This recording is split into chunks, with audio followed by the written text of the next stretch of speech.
Now then, 5, 4, 3, 2, 1. Okay, we're fixing to catch this horse down here, Zane, and most of the time he's hard to catch, sometimes he's not, so we'll see what he does. Now, before I go really go work with any horse, especially if I'm going to work with one on trying to catch them, I want to make sure that I've got everything ready, prepared.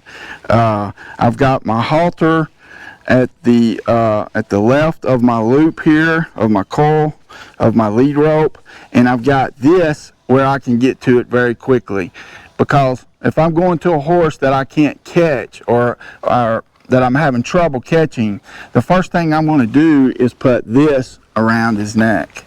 Okay, now I don't usually go over the neck. It kind of spooks him, and it may spook your horse and he'll jump away from you.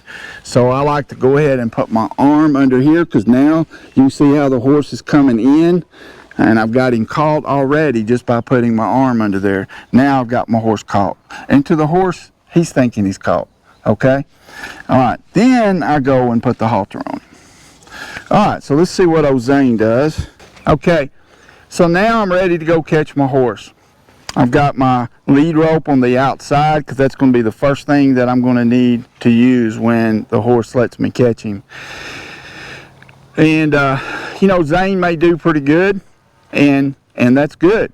That's good. We just want to keep it this way. We want to keep practicing, doing the same thing over and over. Now, as I'm approaching Zane, I've got my head down. Okay? Now, the reason I got my head down is because we are in his world now. We're in his world, so I have to do everything I can to think like a horse.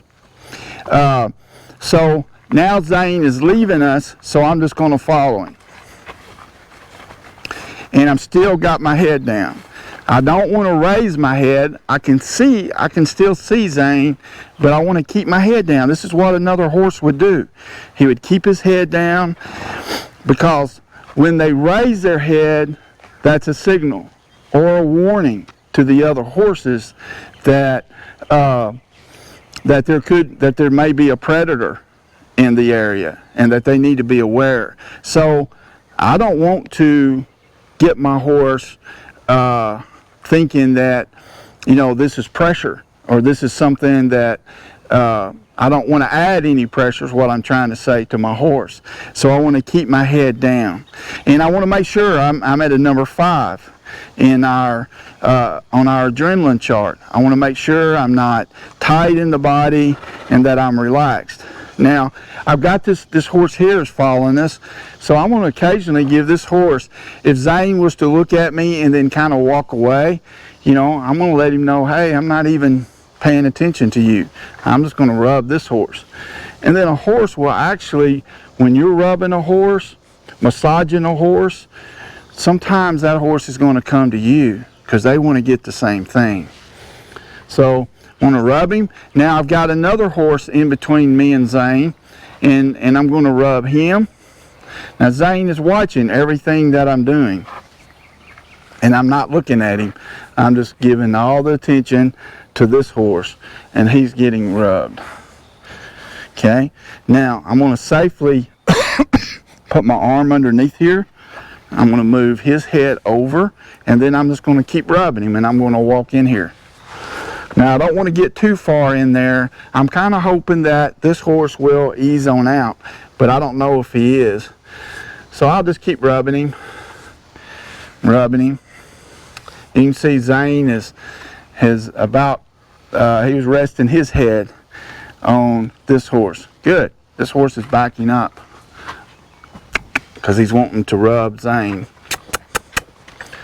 So here, I'm just going to grab Zane, and I'm going to pet him. I'm just going to rub him. You can see how he turned his head a little bit to the left, like he's going to leave. So I just put my hand under here. Now, I didn't rush and throw the lead rope over him. I'm just going to rub him. Okay. All right. Now, we came out here particularly to build trust with this horse, so that it'll get you know, where we don't have to do this every time, where Zane will eventually come to us and catch us. So I'm going to rub him, and so I'm going to walk back out of here.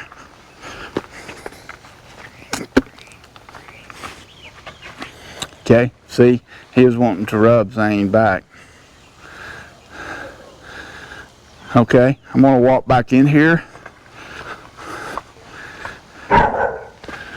I'm going to rub this horse. This is Preacher. Rub Preacher.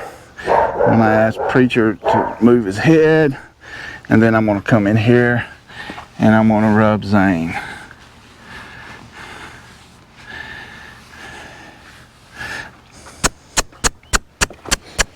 I'm going to ask Zane to move his hindquarters over. There we go. Good boy. Now I feel a little bit safer. I'm in a more of a safer position. And Zane didn't leave.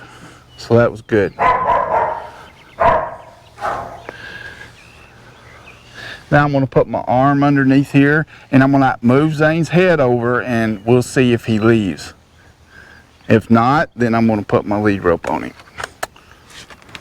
There. Good boy. Good boy. Now I'll put the lead rope, oh, sorry, around him.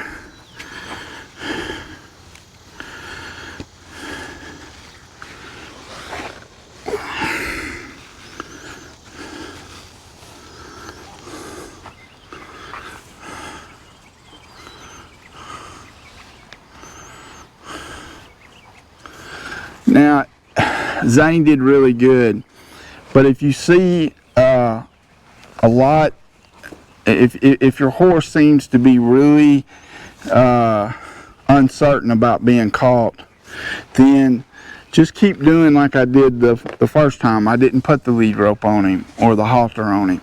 I just walked off.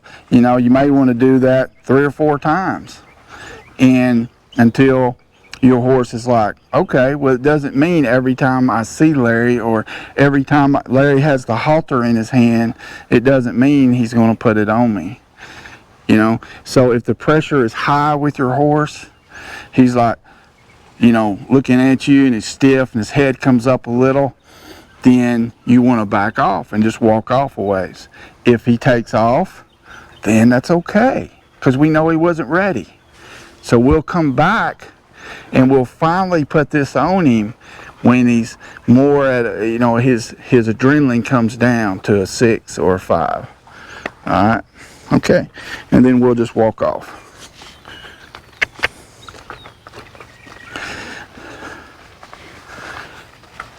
And I'm not going to spend a lot of time looking back at him.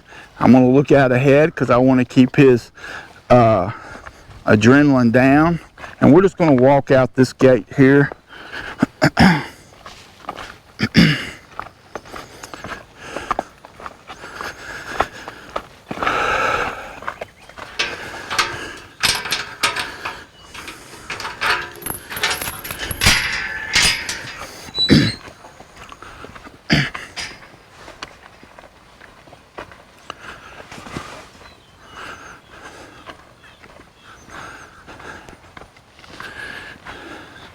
Okay, now you see how Zane the last time disengaged for me.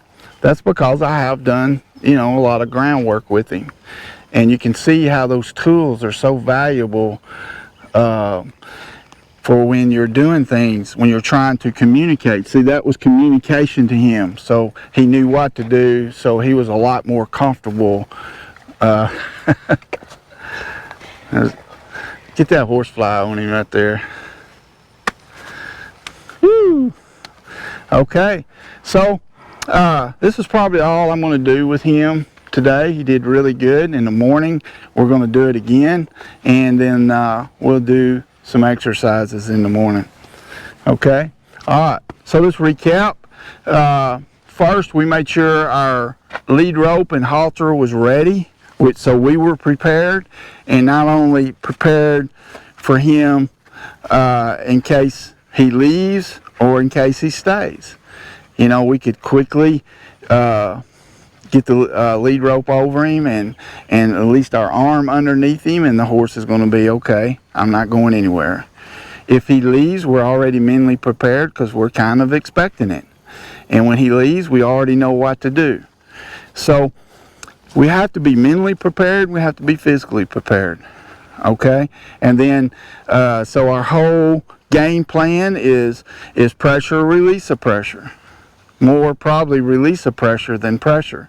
You know, we want to get his adrenaline down, because if he's not wanting to be caught, then his adrenaline's going to be high. So we want to get it down, and that's when we want to catch him. So when we go to him, if he stands still and his adrenaline's still high, then we're going to back off. We're not going to put the lead rope around him.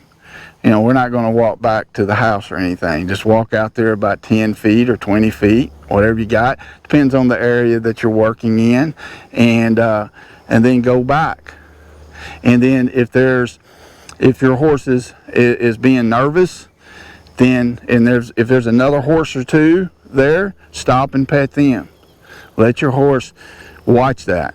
And he's going to see that, and he's going to associate comfort to it, and you're going to see his adrenaline starting to go down. Okay? All right, cool. All right, we'll see you in the morning in the next exercise.